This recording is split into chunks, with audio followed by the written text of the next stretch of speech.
এগুলো করা যাবে না, এগুলো বিবেকবানের কাজ নয়। ইমানদার চিট হবে না, ইমানদার প্রতারণা করবে না, ইমানদার আমানতের খেয়ানত করবে না, ইমানদার মিথ্যা সাক্ষী দেবে না, ইমানদার হিংসা করবে না, ইমানদার অহংকার করবে না, ইমানদার অন্যের দোষ খুঁজে বেড়াবে না, নিজের দোষটাকে খুঁজে বেড়ার চেষ্টা করবে। আমার বন্ধুগণ, আল্লাহ রাব্বুল আলামিন ইমানদারের গুণগুলো কি কি তাও সুন্দর করে সূরা মুমিনুনে বলে দিয়েছেন, একটু পরে আসতেছি। আমার ভাইয়েরা, ইমানদার কখনো আমানতের খেয়ানত করতে পারবে না, ইমানদার খাদ্যে কখনো ভেজাল দিতে পারবে না।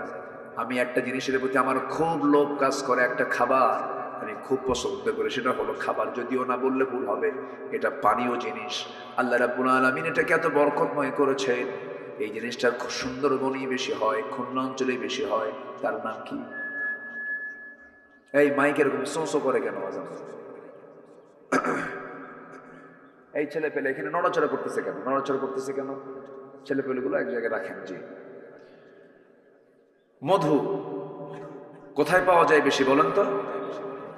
এটা হচ্ছে এই 55,000 বর্গ মাইলের মানুষের জন্য একটা স্পেশাল ফ্যাক্টরি মহান রব্বুল আলামিনের। জোরে বলে সুবহানাল্লাহ। এই দায়িত্ব কোন প্রাণীকে দিয়েছেন?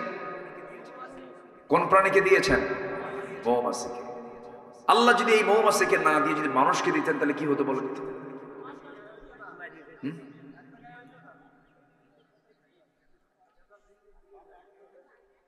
ওই দেখেন সব ভারতে চলে যেত। এখানে চিকিৎসক বসে আছেন, অনেকে বলেন ক্যান্সারের কোনো অ্যান্সার নাই। কতটা শিরিকের কথা! কে বলেছে অ্যান্সার নাই? যার কাছে অ্যান্সার আছে তিনি আমার কে। ক্যান্সারের রোগেও কিন্তু ভালো হয়ে যায়। ভালো হয়? ভালো হয়। এমন কোন রোগ নাই যে রোগের চিকিৎসা নাই, অবশ্যই ভালো হবে। ভালো হবে না কেন? আমাকে আপনাকে ভালো হতে হবে। আপনি ক্যান্সারের রোগী এখনো আছেন? ভালো হয়ে গেছে। এই যে আলহামদুলিল্লাহ করে, এই যে প্র্যাকটিক্যাল পেয়ে গেলেন, আলহামদুলিল্লাহ বলেন। কয়েছে ক্যান্সারের অ্যান্সার। আমি 2009 সালে হজে গিয়েছিলাম।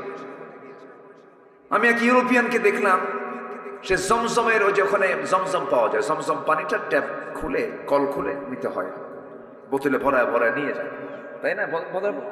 হ্যাঁ, হজেও গেছে, ভরায় নিয়ে যায়। তো আমি দেখি একজন, সে খাচ্ছে না, বোতলও ভরাচ্ছে না, সে মাথায় ঢালে, গায়ে ঢালে। ভাবলাম যে এই জমজমের পানিগুলো নষ্ট করতেছে কেন? এটা তো বিশাল নিয়ামত। এটা আমার কাছে মনে হলো এরকম। আমি কাছে গিয়ে বললাম, ফি মুশকিলা, কোনো প্রবলেম আপনার? তুই না আরবিও বোঝেন, আবার ইংরেজিও বোঝেন, আবার অন্য একটা ভাষা। তো আমি এখন ইশারা ইঙ্গিতে বোবার মতো বলে না কথা, বোবার সাথে কথা বলা যায় না? বলা যায় তো। আল্লাহ পাক তো সবই দিয়েছেন মানুষকে। আমি তাকে বললাম, আপনি এগুলো করতেছেন কেন? তো বলতেছে, 20 দিন আগে আমি মক্কা আসছি, আমার ক্যান্সার হয়েছে, স্কিন প্রবলেম, স্কিন ক্যান্সার। তো ডাক্তার আমাকে মানা করে দিয়েছেন। আমি ভাবলাম যে একটু আল্লাহর ঘরে যাই। আসছে জমজম, বলে জমজম খাই, গায়ে লাগাই, পেট ভরে ভরে খাচ্ছি। গত 2 দিন আগে চেক আপ করে দেখি ক্যান্সারটা আমার ভিতরে নাই। কি হয়? ওষুধ হয়? ওষুধ হয় কিনা বলেন? জমজম পানিটা হলো এমন পানি, সব পানি বসে বসে পান করতে হয়। এই পানিটা রাসূল দাঁড়ায় দাঁড়ায় পান করেছেন আর দোয়া করেছেন, আল্লাহুম্মা ইন্নী আসআলুকা ইলমান নাফিআ ওয়া রিজকান ওয়াসিআ ওয়া শিফাআন মিন কুল্লি দাইন। এই পানি পান করলে শুধু তৃষ্ণাই নিবারণ হয় না, সব পানিতে শুধু তৃষ্ণা নিবারণ হয়, কিন্তু জমজমের পানি পান করলে তৃষ্ণাও নিবারণ হয়, ক্ষুধাও নিবারণ হয়। জোরে বলে সুবহানাল্লাহ। এক্সট্রা একটা গুণ আল্লাহ পাক এই পানির মধ্যে দিয়েছেন। আজওয়া খেজুর আছে, আজওয়া খেজুর সহিহ হাদিস। যদি কোনো বান্দা সকালবেলা খালি পেটে 7টা করে আজওয়া খেজুর খেতে পারে, রাসূল নিজেই চিকিৎসা দিয়েছেন। রাসূল বলছেন তার কাছে কোনো অনিষ্ট স্থান পাবে না, সে সুস্থ হয়ে যাবে। এবার মধু নিয়ে কথা বলতেছেন কে? আসতে বলবেন না, কে কথা বলছেন? এবার আল্লাহ কি দিলেন দেখেন, সুন্দরবনে। কোথায় দিলেন?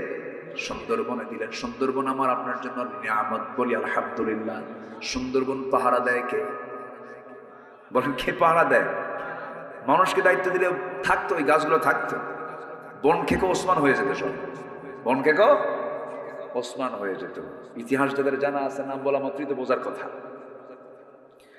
আমার বন্ধুগণ, ওই মৌমাছিকে আল্লাহ রাব্বুল আলামিন ওই সুন্দর বনে পাঠায়া দিলেন, বনে বনে পাঠায়া দিলেন, বনে পাঠায়া দিয়া তাদের কহি দিলেন আল্লাহ রাব্বুল আলামিন যে তথ্যগুলো 3000 বছর আগে দিয়েছেন। অস্ট্রিয়ার একজন বিজ্ঞানী কার্ল ভন ফ্রিজ তার নাম, তিনি 1973 সালে মৌচাক এবং মৌমাছি নিয়ে গবেষণা করেছেন। একটা বইও তিনি লিখেছেন, দ্য ড্যান্সিং বিস। তিনি ওই বইয়ের মধ্যে 3টা তথ্য তিনি গবেষণা দিয়েছেন। এই 3টা তথ্য তিনি দিয়েছেন 73 সালে, আর এই 3টা তথ্য দিয়েছেন মহান রব্বুল আলামিন 3000 বছর আগে। মিলে গেছে, বিজ্ঞান যা বলেছে কোরআনের সঙ্গে তা মিলে গেছে। আমার বন্ধুগণ, কার্ল ভন ফ্রিজ বললেন, 1 নাম্বার, কোন পুরুষ মৌমাছি মৌচাকে থাকে না, মৌচাকে মধু আনে না। ফিমেল ওয়ার্কার বি, যেগুলো মহিলা মৌমাছি, তারা এগুলো কাজগুলো করে। মৌমাছি মধু সংগ্রহ করে মৌচাকে ভরায়। আল্লাহ রাব্বুল আলামিন 1500 বছর আগে বললেন, ওয়া আওহা রাব্বুকা ইলান নাহলি আন ইত্তাখিযি মিনাল জিবালি বুয়ুতা। আন ইত্তাখিযি মুয়ান্নাসের সিগা, স্ত্রীলিঙ্গের সিগা। এটা আলেম ওলামা যারা আছেন তারা বুঝতে পারছেন। আল্লাহ রাব্বুল আলামিন বললেন, ও মহিলা মৌমাছি, রানী মৌমাছি, সুন্দর করে গাছের ডালে পাহাড়ের পাদদেশে বাসা বানাও। এত সুন্দর করে আগেই তথ্যটা দিয়েছেন তিনি, আমার কে বলেন? আল্লাহ। নাম্বার 2 হলো, সেই কার্ল ভন ফ্রিজ তিনি প্রমাণ করলেন, কোন মৌমাছি, একটা কর্মী মৌমাছি যদি কোনো ফুলের বাগান বা উদ্যানের যদি কোনো খোঁজ পেয়ে যায়, সঙ্গে সঙ্গে সেখান থেকে সে গ্রুপ মেসেজ দেয়। কি মেসেজ দেয়? গ্রুপ মেসেজ দেয়, সবার কানে কানে সংবাদটা পৌঁছায় দেয়। এটার নাম ওই বিজ্ঞানী দিয়েছেন the wagon dance. Wagon dance যা পৃথিবী সাড়া ফেলে। অথচ এই পুরাতন তথ্য 1500 বছর আগে মহান রব্বুল আলামিন কোরআনে বলে দিয়েছেন। জোরে বলে সুবহানাল্লাহ। কোরআন বলতেছে, সুম্মা কুলি মিন কুল্লি সামারাতি ফাসলুকি সুবুলা রাব্বিকি যুলুলা। জোরে বলুন আল্লাহু আকবার। নাম্বার 3 হলো, এই মৌমাছি বিজ্ঞানের নিখুঁত করে গবেষণা করেছেন। যখন কোনো ফুলে বসে, ওই ফুলের মধুগুলোকে, রসগুলোকে, রঙগুলোকে, পানিগুলোকে সে তার মুখে শুধু নেয় না, সে তার পেটের মধ্যে তুলে নেয়। যখন সে তার মৌচাকে চলে আসে, সম্পূর্ণ মধুটা তার পেট থেকে বের করে। মধু বের হয় মৌমাছির পেট থেকে, মৌমাছির পেট থেকে বের হয়। আল্লাহ এই কথাটা 1500 বছর আগে বলে দিয়েছেন, ইয়াখরুজু মিন বুতুনিহা শারাবুন মুখতালিফুন আলওয়ানুহু ফীহি শিফাউন লিন-নাস ইন্না ফী যালিকা লাআয়াতান লিকাওমিন ইয়াতাফাক্কারুন। যারা আলেম ওলামা আছেন, ইয়াখরুজু বের হয়, মিন বুতুনিহা ওই মৌমাছির পেট থেকে, শারাবুন পানীয়, মুখতালিফুন আলওয়ানুহু নানা রং বেরঙ্গের, ফিহি যে মধুর ভিতরে, শিফাউল লিন-নাস মরা ছাড়া সব রোগের ঔষধ আছে। জোরে বলি সুবহানাল্লাহ। মরা ছাড়া সব রোগের ঔষধ আছে। জোরে বলি সুবহানাল্লাহ। মরা ছাড়া। এই এলাকায় মধুর দাম কত করে বলেন?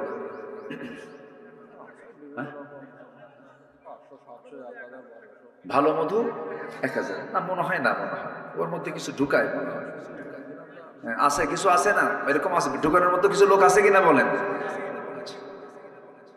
এখন আমি একটু বলি, এই মধুটা তৈরি করতে মৌমাছিকে কি পরিমাণ পরিশ্রম করতে হয়েছে।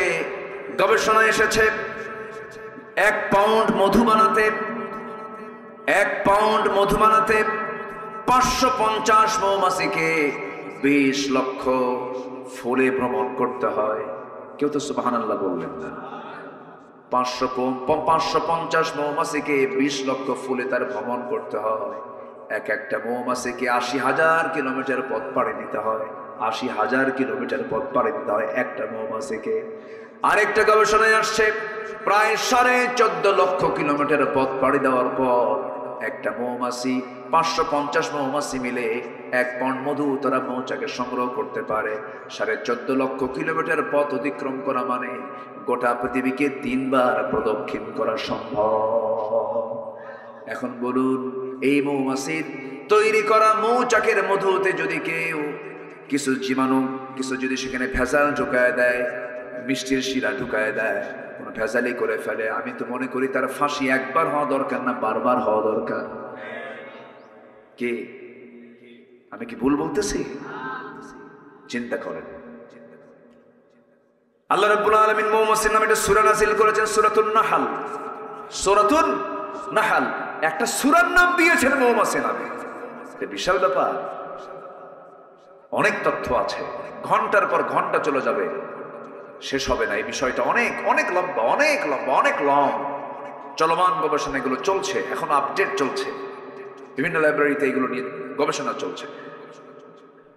মৌচাকের দরজায় এক ঝাঁক র‍্যাব, সীতা, কোবরার মতো অ্যাডমিনিস্ট্রেশন কিছু মৌমাছি থাকে, ওরা প্রশাসন চালায়।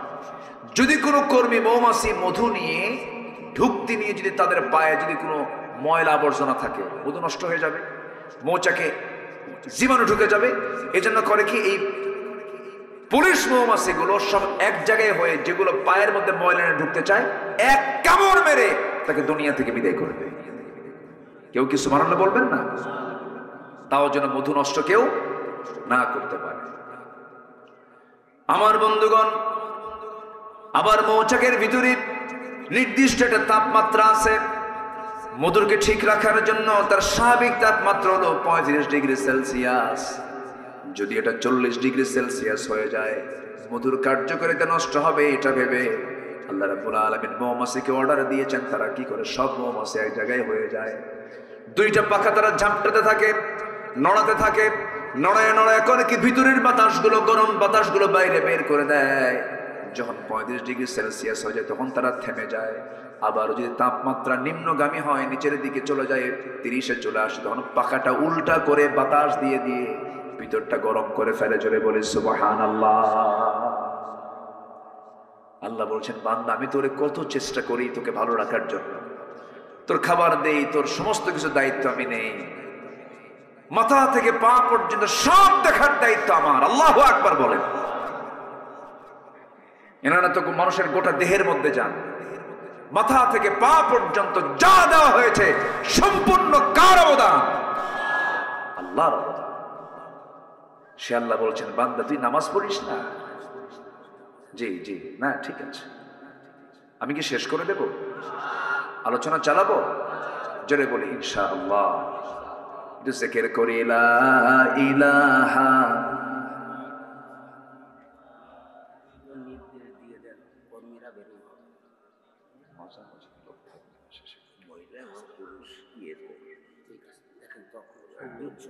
জি জি জি জি, হ্যাঁ, পড়ার ব্যাপারে জি বলবো বলবো, জি ইনশাআল্লাহ। একদিন তো সব সাবজেক্ট তো আসে না। জি, আমি কি আপনারা কি কষ্ট যেন চালাই? তাহলে জাহান্নামে যাওয়ার কারণগুলো আমরা শিখেছি 4টা। নাম্বার 1 হচ্ছে কিনা পড়া, কিনা পড়া। আচ্ছা, বউ যদি নামাজ না পড়ে কি করবেন? দেখছেন কি অ্যাকশন, খাটের থেকে আলাদা করে দিবেন, তাও কাম হয় না, তাহলে কি করবেন? আরেকজনকে ম্যাট দেব, যে কইছে ম্যাট দেব সে বিয়ে করে নাই। বউ মারা এত সস্তা? যে স্বামী সংসার করে সেই স্বামী অবশ্যই বউকে ভয় করে, ঠিক না? আচ্ছা কোন তো চেয়ারম্যান বলো না চেয়ারম্যানের বউ বড়? হ্যাঁ, ওই দেখেন বউ বড়, ও তো হেড অফিস। তো এটা বউয়ের সাথে আপোষ না করে পৃথিবীতে কোন স্বামী সংসার করতে পারবে বলেন তো? বউকে মারবেন কেন আপনি? মেরে কি কাম হবে? মেরে কাম হবে না তো। সুন্দর করে বুঝাবেন। বউকে মারার কোনো কথা হাদিসে আসে নাই। রাসূল কোন স্ত্রীকে মেরেছেন এমন কোন রেকর্ডও নাই। এটা ছোট লোকের কাজ, সবচেয়ে নোংরামি কাজ। সন্তানের সামনে আপনি স্ত্রীর সঙ্গে গন্ডগোল করবেন, কথা বলবেন, সে তো ওই বাচ্চাগুলোর মা। আপনি খারাপ আচরণ করবেন, আপনার সন্তান শিখবে, সন্তান বড় হয়ে আপনাকে থাপড়াবে। স্বামী স্ত্রীর মধ্যে জান্নাতের সম্পর্ক থাকতে হবে। সুন্দর করে বুঝাবো, ব্যক্তিত্ব সবার টিকে রাখতে হবে। স্বামীর ব্যক্তিত্ব স্ত্রীর কাছে, স্ত্রীর ব্যক্তিত্ব স্বামীর কাছে। সুন্দর করে মিলেমিশে থাকতে হবে, বোঝাতে হবে। এক সময় বন্ধু, আরেক সময় সতর্ককারী, সুন্দর করে বুঝায় বলতে হবে, ও আমার একসঙ্গে জান্নাতে যেতে চাই, তুমিও যাবে আমিও যাবে। এই দুনিয়াতে একই ছাদের নিচে যেমন ছিলাম, একই সঙ্গে আমরা জান্নাতে চলে গিয়ে জান্নাতে গিয়ে শপিং করবো। আমার বউ, নামাজটা পড়ো, সন্তানকে সুন্দর করে ফজরে ডাক দেব। যে বাপ যে মা সন্তানকে ফজরে ডাক দেয় না, সেটা হচ্ছে ব্যর্থ বাপ, ব্যর্থ মা, ঠিক কিনা? গোটা পরিবারটাকে জান্নাত বানায় ফেলেন। নামাজ আছে যে পরিবারে, সেটাই হলো জান্নাত। নামাজ আছে, জান্নাতের পরিবেশ আপনি পাবেন, দেখবেন পরিবারে সুন্দর শান্তি রহমত বিরাজ করতেছে। কিন্তু আজকের সমাজের অধিকাংশ পরিবারের যে দশা হলো, ঘুম থেকে উঠে হলো সকাল 10টার দিকে, আর ঘুমাতে যায় ফজরের আগ দিয়া। আমি কি ভুল বলতেছি? আচ্ছা, পৃথিবীর কোন ডাক্তার কি বলে ফজরের আগ দিয়ে ঘুমা? Early to bed early to rise, এটা আমরা শুনেছি, কিন্তু এই কথাটা কিন্তু হাদিস। রাসূল বলেছেন তাড়াতাড়ি বিছানায় যাও, তাড়াতাড়ি উঠো। আল্লাহু আকবার বলেন। সায়েন্টিফিক বহু দিক আছে, এর মধ্যে অনেক দিক আছে, অনেক দিক আছে। যদি কোনো মানুষ, আগের দাদারা অসুস্থ হতো না কেন? দাদারা মুরগির সঙ্গে ঘুমাতো। কিসের সঙ্গে ঘুমাতো বলেন? পশু প্রাণী যখন শুয়ে পড়তো, আমার দাদারা সেই সময় শুয়ে পড়তেন। এখন প্রযুক্তির কারণে, এই যে ডিজিটাল অনলাইনের কারণে, প্রযুক্তির কারণে, এর কারণে ঘুম পাড়তে পারতে রাত 4টার দিকে ঘুমায়, দুনিয়ার রোগ এসে জমা হয়, ঠিক কিনা? নামাজ আমরা পড়বো, সবাই রাজি আছেন তো ইনশাআল্লাহ? আল্লাহ কবুল করো, জোরে বলি আল্লাহুম্মা আমিন। আমার বন্ধুগণ, একটু কান লাগান, মনোযোগ দিয়ে কথাগুলো শুনুন। নামাজ না পড়লে পরে বড় বিপদ হয়ে যাবে। সূরা মারিয়ামের ভিতর আল্লাহ রাব্বুল আলামিন বলেন, فَخَلَفَ مِن بَعْدِهِمْ خَلْفٌ أَضَاعُوا الصَّلَاةَ وَاتَّبَعُوا الشَّهَوَاتِ فَسَوْفَ يَلْقَوْنَ غَيًّا। এই দুনিয়াতে যারা নামাজকে নষ্ট করে যাবে, আল্লাহ রাব্বুল আলামিন বলেন, আমি শুধু তাকে জাহান্নাম দেব না, জাহান্নামের কিছু গর্ত আছে, সেই গর্তের মধ্যে আমি তাকে ঢুকায়া ছাড়বো। জাহান্নামের সেই কেফের মধ্যে ঢুকায়া ছাড়বো। আমি তাকে জাহান্নাম দেব না, শুধু জাহান্নামের সেলের মধ্যে ঢুকাবো। জেলের যেমন সেল আছে, সেই সেলের মধ্যে ঢুকায়া ছাড়বো। আল্লাহ সবচেয়ে বেশি রাগ করেন যখন কোনো বান্দা নামাজ ছেড়ে দেয়। আর নামাজ পড়া মানে আল্লাহর রহমত প্রাপ্ত হয়ে যাওয়া। বান্দা যখন নামাজে দাঁড়ায়, আল্লাহ বান্দার সামনে দাঁড়ায় যান, জোরে বলি সুবহানাল্লাহ। আল্লাহ বান্দার সামনে দাঁড়ায় যান। বান্দা যখন সূরা পড়ে, বান্দা যখন আয়াত পড়ে, আলহামদুলিল্লাহি রাব্বিল আলামিন, আল্লাহ বলেন হামিদানি আবদি। আর রহমানির রহিম যখন বলে, আসনা আলাইয়া আবদি। মালিকি ইয়াউমিদ্দিন যখন বলে, মাজ্জাদানি আবদি। ইয়্যাকা না'বুদু ওয়া ইয়্যাকা নাস্তাঈন পর্যন্ত যখন বান্দা বলে, আল্লাহ বলেন হাদা বাইনি ওয়া বাইনা আবদি ইহদিনাস সিরাতাল মুস্তাকিম থেকে শুরু করে নিয়া ওয়ালাদ-দাল্লিন পর্যন্ত যখন বান্দা বলে ফেলে, আল্লাহ বলেন বান্দার এতক্ষণ ধরে যা যা চাইলে সমস্ত চাও কবুল করে নিলাম। রুকুতে গেলে পর আল্লাহ অস্থির হয়ে যান, সেজদায় গেলে আল্লাহ রাব্বুল আলামিন তার তামাম জিন্দেগির গুনাহগুলো মাফ করে দেয়। সবাই কি নামাজ পড়তে রাজি আছি? একা না পরিবার সহ? বউ যদি নামাজ না পড়ে, সেই ক্ষেত্রে আমরা সুন্দর করে বোঝাবো, সন্তানদেরকে বোঝাবো। তবে 4টা কারণে বউকে মারা জায়েজ। কয়টা কারণে বলেন? কি মারবেন এজন্য? শুনবেন? ও দেখেন কি আগ্রহ, দেখেন এটা একটা আমাদের দেশে একটা রোগ আছে কিন্তু, তাই না? কিছু হলি থাপ্পড় মানে, এটা কেমন যেটা আপনি বোঝেন না যে এই মহিলাটা আমি বিয়ে করলাম, ওর বাপ মা ভাই বোন বাড়ি সব ছেড়ে চলে আসছে আমার কাছে, আমার গায়ে আল্লাহ তাআলা একটা শক্তি বেশি দিয়েছে বলে আমি থাপড়াবো। এটা কেমন কথা? এটা কোনো মানবতার কাজ না। এটা আপনি কেন মারবেন তাকে? এটা অজ্ঞতা, মূর্খতা। এটা প্রায় এটা হরদম কিছু হইলেই হাঁকায় দিছে থাপ্পড়, গাল যেতে না, এটা কখনো করা যাবে না। 4টা কারণে স্বামী তার স্ত্রীকে শাসন করতে পারবেন। শর্ত কিছু আছে। নাম্বার 1, নামাজ যদি না পড়েন, রোজা যদি না রাখেন, স্বামীর আনুগত্য যদি না করেন, বৈধ আনুগত্য যদি না করেন, স্বামী যদি ফেরাউন মার্কা হয়, স্বামীর আনুগত্য করা যাবে? নাম্বার 4 হলো পর্দায় যদি না থাকেন, তবে হ্যাঁ, এই যে আপনি শাসনটা করবেন, শাসন করতে গেলে 1.5 হাত লাঠি হাতে নেওয়া যাবে না। পকেট থেকে একটা মেসোয়াক বের করতে পারেন, 9 ইঞ্চি মেসোয়াক, তা দিয়ে মাথায় মারা যাবে না, চুল টানা যাবে না, নাকে মারা যাবে না, মুখে মারা যাবে না, কপালে মারা যাবে না, বুকে মারা যাবে না। মারবেন কোন? মারার জায়গায় শেষ, চান্সে ছিলেন। উপায় নাই। 9 ইঞ্চি মেসোয়াক দিয়ে যদি কারোর সামনে আপনি একটু মারতে নেন, সবাই বলবে মারে না আদর করে। বলেন, আমার মায়েরা খুব খুশি, হুজুর আমাদের কলিজায় পানি ছিল না, কেবল কলিজায় পানি আসে। পরিবারটাকে জান্নাত বানায় ফেলেন, দিন নিয়ে আসেন, কোরআন নিয়ে আসেন, দর্স নিয়ে আসেন, হাদিস নিয়ে আসেন, ইসলাম শিখান, দিন বুঝান, নৈতিকতা শিক্ষা দেন।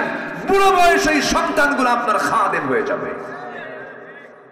কে বলেছে ডিওএইচএস, বাড়িধারা, ধানমন্ডি, গুলশান এগুলোর শান্তির জায়গা? কে বলেছে? কোথাও শান্তি নাই। সেখানে শান্তি থাকতে পারে যেখানে ইসলাম থাকতে পারে। যেখানে ইসলাম আছে সেখানে কি আছে? শান্তি আছে। আল্লাহ তুমি সবাইকে বোঝার তৌফিক দিয়ে দাও। জোরে বলে আমিন, আরো জোরে আমিন। জাহান্নামে যাওয়ার 4টা কারণ বললাম, আরো একটা কারণ, আরো 6টা কারণ আমি সূরা মারিয়াম থেকে বলবো, যদি আপনি শুনতে আগ্রহী হন। আগ্রহ আছে তো সবার? জোরে বলে ইনশাআল্লাহ। আমার বন্ধুগণ, একটু মনোযোগ দিয়ে সবাই শুনুন কথাগুলো। আল্লাহ রাব্বুল আলামিন নামাজ যারা নষ্ট করবে, আল্লাহ রাব্বুল আলামিন তাদেরকে খাই নামক গর্তের মধ্যে ঢুকাবেন। আরেকটা কারণ হলো আত্তাবাউশ শাহাওয়াতি ফাসাউফা ইয়ালকাউনা গায়্যা, এবং যারা মন যা চায় তা করবে, আল্লাহ রাব্বুল আলামিন তাদেরকে খাই নামক গর্তের মধ্যে ঢুকাবেন। মন যা চায়, মন তো ভালো কিছু চায় না, এদেরকে আল্লাহ রাব্বুল আলামিন জাহান্নামের গর্তের মধ্যে ঢুকাবেন। বলুন তো, সত্যি করে বলুন, দেশের মানুষ ভাত বেশি খায় না বিড়ি বেশি খায়? আমি কি ভুল বলতেছি? এই ছেলেবেলায় কি কথা বলুন আব্বা, নড়াচড়া করো না। আপনারা এতক্ষণ ছিলেন কোথায়? লোকগুলো তো ছিল না এখানে। কেমনে যে সব একত্রিত হয়ে গেলেন, বলি আলহামদুলিল্লাহ। লোক এখন আসার উপরে আছে, দেখে আসুক। আমার দেশে তো জুমার আজান হয় 12:30টায়, আর মুসল্লি হাজির হয় 1:29:29। যে সময় মতো আসলে একটু ভালো হতো। আমি তো অনেক আগে অনেক কথাগুলো বলে ফেলেছি, এবং যিনি সবার শেষে আসবেন তিনি বলবেন হুজুর কি ওয়াজ করেন কিছুই বুঝলাম না, কিন্তু আসছে কিন্তু সবার শেষে। একটু শুনি কথাগুলো। তাহলে ভাত বেশি খায় না বিড়ি বেশি খায়? আবার মাহফিলে এসে কি বলে জানেন? হুজুর বিড়ি খাওয়া কি জায়েজ আছে? মানে উনি জায়েজের চেষ্টায় আছেন আরো, যেটাকে জায়েজ করা যায় কেমনে। পৃথিবীর কোন ডাক্তার, কোন চিকিৎসক কি বলে যে বিড়ি খেলে পরে আপনার জন্য ভালো? আচ্ছা বলে ভাত বলেন ভালো ভালো বলে? বরঞ্চ এই নেশার কারণে একটা বিশাল একটা অংশ আমার দেশে প্রতি বছর ক্যান্সারে মারা যাচ্ছে। তাহলে বিড়ি খেলে কি হয় বলেন? কি হয়? ক্যান্সার হয়ে যায়। তাহলে লাঞ্চটা দিল কে? বিড়ি খায় এই লাঞ্চ নষ্ট করলো কে? আল্লাহ। ভালো করে রাখুন, কে নষ্ট করলো? তা আল্লাহ কি ধরবেন না আপনাকে? আল্লাহ বলবেন আমি তোরে সুস্থ লাঞ্চ দিলাম, তুই ওর মধ্যে ধোঁয়া ঢুকালি কেন? তুই কেন ঢুকালি ধোঁয়া? কেন ঢুকালি? জবাব দে। কি জবাব দেবেন আপনি? ওয়ালা তুলকু বিআইদিকুম ইলা তাহলুকা, নিজকে তুমি ধ্বংসের দিকে ঠেলে দিও না। কার কথা? আল্লাহর কথা। পান খান। আমি আমার দাদার মুখের পান খেয়েছি। দাদা বুড়া ছিলেন, পান আমার মুখে লাল। আমার দাদা তো ওই সেই পান চাবায় আমার মুখে দিতেন, আমার মনে আছে এখন। রস, পানের রসের ভিতরে খেতে পারেন, পান খান, কিন্তু পানের সাথে আবার হাকিমপুরী রহমতুল্লাহ আলাইহি কেন? ভাবতেছেন আমি ছাড় দিচ্ছি? কোনো দিকে বাদ দিচ্ছি না। হাকিমপুরি বাদ দেন, একই পাতা তো। একটা পাতা পুড়ে খায়, আর এটা কি চাবায়া খায়। একই রোগ, একই সমস্যা। কোন নেশার কাছে ইমানদার যেতে পারে না। কিয়ামতের দিন যদি আল্লাহ বলেন তুই যে বিড়ি খায়া, তুই যে লাঞ্চ নষ্ট করে তুই আগে মরলি, আল্লাহ যদি বলেন তুই ক্ষুদ্র আত্মহত্যাকারী, আল্লাহ ধরতে হতে পারে। ধরতে পারেন না? ধরতে পারেন না? ধরতে পারেন। আপনি জানেন যেটা এটা চরম ক্ষতিকর শরীরের জন্য, আপনি খাবেন কেন? আমাদের প্রায় প্রশ্ন করো যে বিড়ি খাওয়া কি জায়েজ আছে? বিড়ি খাওয়া জায়েজ না না জায়েজ এটার চাইতে আমাদের বেশি জবাব দিতে পারবেন ডাক্তাররা। ঠিক আছে না? ডাক্তাররা বলবেন যে এটা ক্ষতির কারণ। যেটাই ক্ষতি সেটাই হারাম, যেটা ক্ষতি সেটা কি হারাম। মনে হয় অনেক কষ্ট দিয়ে ফেললাম আপনাদের। হুজুর এটা শেষ জীবনে বিড়ি খাচ্ছিলাম, তাও হুজুর আপনার এত হিংসা হলো, এই বিড়ির বিরুদ্ধে লাগলেন আপনি? না বাবাজি, খাবো না। 80 বছর বয়স, বিভিন্ন মাহফিলে যাইতে, বিভিন্ন মেলা হয়, লোকের গ্যাদারিং হয়, চা খেতে বসে, দেখি অনেক বুড়া মানুষ 70-80 বছর হয়ে গেছে, কি টানটা মারে, ওই টান দেখে মনে হয় সে জান্নাতে গিয়েও বিড়ি যাবে, এমন ভাবসা। আল্লাহ জান্নাতে এরকম পচা জিনিস রাখবেন না। জান্নাতে রাখবেন আল্লাহ পাক 4টা নহর। কয়টা নহর বলেন তো? 4টা নদী রাখবেন, 4টা ঝর্ণা রাখবেন। 1 নম্বর হলো স্বচ্ছ পানির নহর রাখবেন। নাম্বার 2 হলো মধুর নহর রাখবেন। যে মধুর ব্যাপারে আজকে কথা বললাম, এটা জান্নাতের খাবার, জোরে বলে সুবহানাল্লাহ।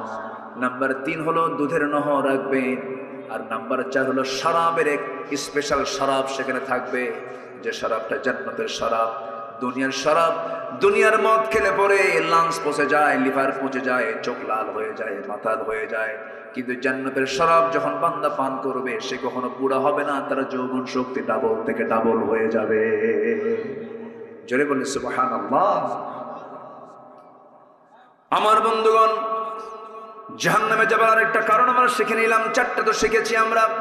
নামাজ না পড়া, নাম্বার 2 হলো বান্দার হক নষ্ট করা, এতিমের হক মেরে খাওয়া, নাম্বার 3 হলো সমালোচনা করা, নাম্বার 4 হলো বিচার দিবস অস্বীকার করা, আখিরাত নাই, পরকাল নাই, এরকম চিন্তা চেতনা মাথায় নেওয়া। এইদিকে নাম্বার 5 অন্য আয়াতে দেখতে পেলাম, যারা কি করবে, মন খেয়াল খুশি মতো যারা চলবে, তারা জাহান্নামের মধ্যে ঢুকবে। আমার বন্ধুগণ, আরেকটা অপরাধের কারণে আল্লাহ রাব্বুল আলামিন বান্দাকে খাই নামক গর্তের মধ্যে ঢুকাবেন। খাই নামক গর্তটা খুব ভয়ঙ্কর গর্ত। যারা দুনিয়ার জিন্দেগিতে জেনা করবে, জেনা করতে করতে বুড়ো হয়ে গেছে, জেনা বাদ দেয় না। আরেকটা হলো যারা সুদ খেতে খেতে পাকা হয়ে গেছে, সুদ খাওয়াকে জায়েজ মনে করে। এমন বহু হাজি আছে, হজ করে বারবার বছরে বছরে যায়, সুদের কারবার ছাড়া না, আছে না নাই বলেন? আছে। সুদের ধারে বাস আমরা কেউ যাব? সুদ খাওয়া কি? আরো জোরে, আরো জোরে। কেশবপুরে মনে হয় সুদ নাই, হ্যাঁ? তাহলে বাদ দিয়ে দিই নাকি, সুদের ব্যাপারে ওয়াজ না করি? হ্যাঁ হ্যাঁ, আপনি না বললে তো বলবো আমি, এটা আমার দায়িত্ব। জি না, কেউ যাবে না, আছে সমস্যা, আপনি তো পেরেশান হবেন না তো, কেউ যাবে না ইনশাআল্লাহ। একসঙ্গে দোয়া করবো না আমরা ইনশাআল্লাহ? আমরা একসঙ্গে দোয়া করবো না? তো এই দোয়া থেকে যিনি মাহরুম হবেন, তিনি তো মাহরুম হয়ে গেলেন, মিস করে ফেললেন। কেউ যাবে না, একটা লোকও যাবেন না। আমরা নামাজের জন্য সময় দেব, ওযুর জন্য সময় দেব। আমি উঠেছি, আপনি আসতে দেরি করেছেন, এই জন্য আমি একটু ঠান্ডা মাথায় আস্তে আস্তে আসছি, যে লোকজন একটু চলে আসুক, আমিও ঠিক মতো সময় মতো মঞ্চে গিয়ে উঠবো ইনশাআল্লাহ। তো আমরা যদি একটু আজকে একটু বিলম্বে নামাজ পড়ি, অসুবিধা আছে? কোনো চিন্তা নাই, তো একটু বসেন। বসেছি, একটা হক আছে তো আপনাদের, একটা আলোচনার ফিনিশিং আছে তো নাকি? একটু সবাই বসেন ইনশাআল্লাহ। সুদ এটা একটা মহামারী আকার ধারণ করেছে। সুদের সর্বনিম্ন গুনাহ হলো নিজের মার সঙ্গে জেনা করা। জোরে বলি নাউযুবিল্লাহ, আরো জোরে নাউযুবিল্লাহ। আচ্ছা, এরপরে জেনা করা, এই জেনা জাহেলি যুগের কাজ ছিল, এই নেশা জাহেলি যুগের কাজ ছিল। তাহলে এই নেশা, এই জেনা, এই সুদ, এই তিনটাই ছিল হলো আবু জেহেলের সমাজের বৈশিষ্ট্য। এই তিনটে কি আমার দেশে আছে না নাই? কারণ এই তিনটাই কি আমার দেশে এখনো আছে? ছিল, আগে ছিল কিনা বলেন?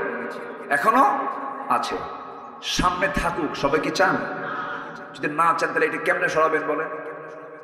এখানে কিছু করণীয় আছে তো আমাদের, কেমনে এগুলো সরবে, এটার জন্য আমাদের চেষ্টা করার দরকার আছে না নাই? আমার নবী যে সময় নবুয়ত পান নাই, সে সময় ওই সমাজে ছিল, জাহেলি যুগে ছিল। রাসূল যখন নবুয়ত পেয়েছেন, দায়িত্ব যখন পালন করেছেন, সুদ কি সমাজে রেখেছেন? জেনা রেখেছেন? বলেন রেখেছেন? সুদের কারবার, জেনার কারবার, মদের কারবার সব বন্ধ করে দিয়েছেন। আমরা তার উম্মত, আমরাও সমাজ এগুলো রাখতে দেব না। এগুলোকে বন্ধ করার জন্য আমাকে আপনাকে চেষ্টা করতে হবে। সাহায্য করবেন কে? সাহায্য করবেন কে? আল্লাহ সাহায্য করবেন। এগুলোকে বন্ধ করার জন্য চেষ্টা করতে হবে। আমার ভাইয়েরা,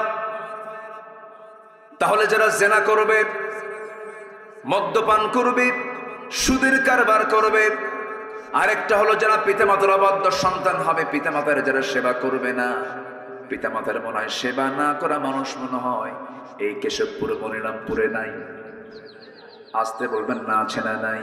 সকল তথ্য আছে কার কাছে? এই যে এই যে এই যে আল্লাহ তো আছে, এই যে এই যে বসে আছে।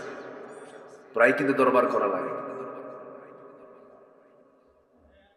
বইয়ের খাবার জোটে, ছেলে মেয়ের খাবার জোটে, মায়ের খাবার জোটে না, এমন পরিবার আছে না নাই? 4 ভাই মিলে এক মাকে ভাগ করে নেয়, ভাগ করে নেয়। এত বড় ছোট লোক! 4 ভাই মিলে এক মাকে ভাগ করে নেয়। তুই 7 দিন, তুই 7 দিন, তুই 7 দিন, তুই 7 দিন। আছে না? আছে না? আছে না? লজ্জা নাই এগুলো? আমার মাকে বলতে হবে, মা তোমার কোন ঘর পছন্দ সেই ঘরে ঢুকবা, তুমি সেই ঘরে থাকবে। 7 দিন ফকিরের মতো ঘুরায় নেয়। এটা কেন? ওষুধের টাকা দরকার একজন দেয়, আমি এত দিলাম, তুই দে, তুই দে, আমি দেব না, তুই দে। এগুলো লেগে যায় কেন? কেন এগুলো লাগবে? আমার মা যখন আমাকে দিয়েছেন, দুধ দিয়েছেন, তিনি কি পরিমাণ করে দিয়েছেন? এগুলো করেন কেন? এগুলো করা যাবে না। বড় দুঃখ, কষ্ট এটা। নাটোরে মাহফিল ছিল আমার। এক বৃদ্ধা মা, 72 বছর বয়স, কাপা কাপা লেখা তিনি দিয়েছেন আমাকে, একটা চিঠি দিয়েছেন, অনেক কষ্টে পাঠায় দিয়েছেন। আমাকে সালাম জানিয়ে বললেন, হুজুর আমার বয়স 72, 72 বছর বয়স, আমার 3টা ছেলে, একটা মেয়ে। মেয়েটাকে বিয়ে দিয়েছি, আমার ছেলে 3টাই বিয়ে করে নিয়েছে। 3টার ঘর আমার ঘরের চতুর্পাশে, আমার মাঝখানে ঘর। আমি নিজের রান্না নিজে করি। আমার ছেলেদের 3 ঘরের রান্নার গন্ধ আমার নাকে এসে ধাক্কা খায়। হুজুর আপনি আমার জন্য দোয়া করবেন, আমার সন্তানদের জন্য দোয়া করবেন, তাদের কলিজা যেন একটু নরম হয়। অথচ ইমাম ছোট্টবেলায় একই হাড়িতে ওই 3টা ছেলে সহ মেয়ে সহ গোটা পরিবারকে একই হাড়িতে রান্না বান্না করে খাওয়াইছেন। অথচ 3টা ছেলে হওয়ার পরও 3টা হাড়িতে এক মার খাবার জোটে না। আমি কি ভুল বললাম রে ভাই? এই সমস্ত আচরণ যারা করবে, আল্লাহ রাব্বুল আলামিন বলছেন আমি তাদেরকে জাহান্নামের খাই নামক গর্তের মধ্যে ঢুকায় ছাড়বো। যারা মিথ্যা সাক্ষী দিবে তাদেরকে আমি জাহান্নামের খাই নামক গর্তের মধ্যে ঢুকায় ছাড়বো। আমার বন্ধুগণ, এই সমস্ত অপকর্ম থেকে আমরা বাঁচবো, ভালো লাইনে চলে যাব। আজকে থেকে সিদ্ধান্ত নেব, কাউকে ঠকাবো না, কাউকে হিংসা করব না, কারোর সাথে অহংকার করব না, গীবত শিকায়তের দিকে যাব না, মিথ্যা সাক্ষী দেব না, কোনো জিনার কাছে যাব না, অবৈধ ইনকাম কোনো পথের দিকে পা বাড়াবো না, সত্য কথা বলবো। নামাজ আজকের থেকে জীবনে ছেড়ে দেব না। আল্লাহ বলছেন, বান্দা তুই আমার জান্নাতে চলে যা। জোরে কোন সুবহানাল্লাহ। নামাজ 5 ওয়াক্ত করবেন কারা কারা? একটা হাত তুলে দেখান দেখি। জোরে বলি ইয়া আল্লাহ। একটু জোরে বলেন না ভাই, ইয়া আল্লাহ। আমাদেরকে 5 ওয়াক্ত সালাত আদায় করার তৌফিক তুমি আল্লাহ দিয়ে দাও। জোরে বলি আমি, আরো জোরে আমিন, আরো জোরে আমিন। কষ্ট দিয়ে ফেললাম মনে হয়। হুজুর মাহফিলের সাথে বেকায়দায় পড়ে গেলাম। উজুর পানি ঠান্ডা, শেষ রাত্রে ওঠা যায়? হয়তো এরকম চিন্তা করতেছেন নাকি আপনারা? আমরা নামাজ পড়বো, পরিবারকে নামাজের পরিবার বানাবো। জোরে বলি ইনশাআল্লাহ। মসজিদে একা যাবো না, বাচ্চা কাচ্চা নিয়ে যাব। যদি 4 বছর হয়, আসতে পারেন কেন? কি বলেন? 4 বছর হলে কি করব? 5 বছর, 6 বছর নিয়ে যাব। দুধ খাওয়া ছাড়া মাত্রই, মার দুধ আর খায় না, নিয়ে যাবেন। কিছু বুড়া চাষা আছে, ডিস্টার্ব করে। আছে না এরকম? আছে না? এই এত আওয়াজ কেন? এই এরকম স্যানভান করেন, এরকম আছে না? এরকম আছে? বলবেন চাষা আপনি চুপ করে থাকেন, একটা আওয়াজ করবেন না। ছোটবেলাতে নামাজে পড়েন নাই, কি কথা বলেন? চুপচাপ থাকবেন। আপনার গ্রামের যত শিশু বাচ্চা আছে সবগুলোকে আপনারা যদি 4টা থাকে, একটা কোলে নিবেন, একটা হেঁটে নিবেন, একটা ঘাড়ে নিবেন, সব নিয়ে ছেলে হোক মেয়ে হোক মসজিদে ঢুকে পড়বে। ওরা হাঁটবে, ওরা হাসবে, পাঞ্জাবি টানবে, সেজদায় বসবে, ঘাড়ে উঠবে, টানাটানি করবে, একটা শব্দ করতে পারবেন না, ওটাই ওর নামাজ। ইসলামী সমাজের বৈশিষ্ট্য হলো মসজিদ থেকে হাসির আওয়াজ আসবে। কাদের হাসি? বাচ্চাদের হাসির আওয়াজ, তাদের কান্নার আওয়াজ আসবে। এটা হচ্ছে ইসলামী সমাজের বৈশিষ্ট্য। এটা বুঝতে ভুল, এটা বুঝতে ভুল। ওরা নামাজে যাবে, ওরা দেখবে 1:30টায় নামাজ হয়, ওরা দেখবে 4:30টায় নামাজ হয়। তাহলে সময়ের জ্ঞান পেল কোন জায়গা থেকে? নামাজ থেকে। ওরা দেখবে এক ইমামের পেছনে সব নেতৃত্ব মেনে নিচ্ছে, তাহলে নেতৃত্ব শিখবে কোন জায়গা থেকে? নামাজ থেকে। ওরা দেখবে ইমাম যা করে মুসল্লি তাই করে, ইমাম কথা বলে না, মুসল্লিও কথা বলে না, ইমাম বক্তব্য দেয় সবাই চুপ করে থাকে। শিখবে শৃঙ্খলা, শিখবে সময়ের জ্ঞান, শিখবে ভদ্রতা, শিখবে আদব আখলাক, সব নামাজ নামাজ নামাজ। আল্লাহু আকবার বলো। রাজি আছেন সবাই? আল্লাহ কবুল করুন। আজান হয়ে গেছে মনে হয়, আজান হয়ে যাচ্ছে।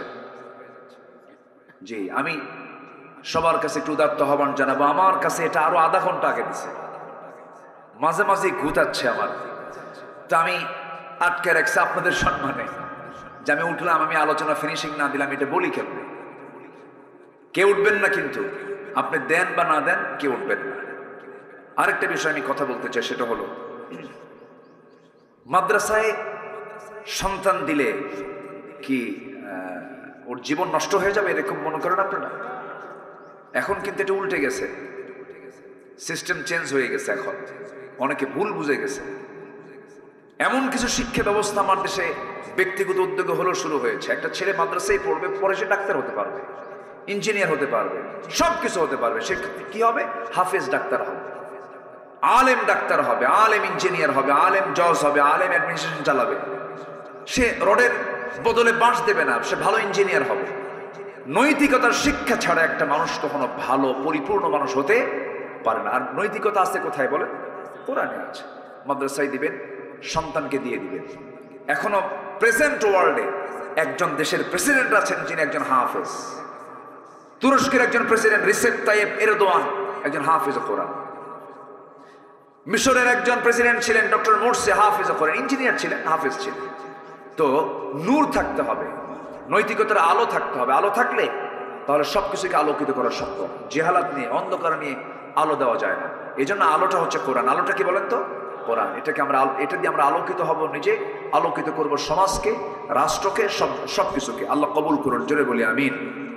সম্মানিত ভাই, এখন আমি সবার কাছে একটা আরজ রাখবো, কেউ উঠবেন না, শুধু উঠবেন তিনি যিনি আপনার কাছে যাবেন, যিনি আদায় করবেন।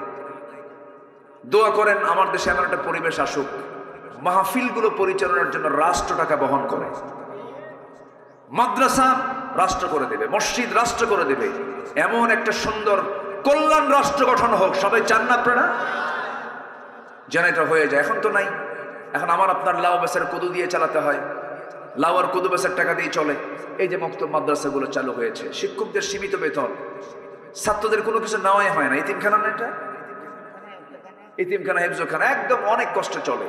আমি সবার কাছে একটু উদাত্ত আহ্বান জানাবো ভাই, আমারও নিজের একটা এতিমখানা আছে। আমি বুঝি একটা এতিমখানা চালাতে যে কত যে প্যারা, কত যে পেরেশানি হয়। ওদের দিকে তাকালে আবার দিন শেষে খুব প্রশান্তি পাওয়া যায়। বাপটা নাই। আমার এতিমখানার সাথে আমি যখন যাই তখন সব দৌড়ায় আসে আমার কাছে। তখন মনে হয় কি জানেন, এগুলো আল্লাহ পাক আমাকে দায়িত্ব দিয়েছে। এটা বিশাল শান্তির জায়গা ভাই, জানেন? রাসূল বলেছেন, কোন বান্দা যদি এতিমের দায়িত্ব নেয়, আমি রাসূল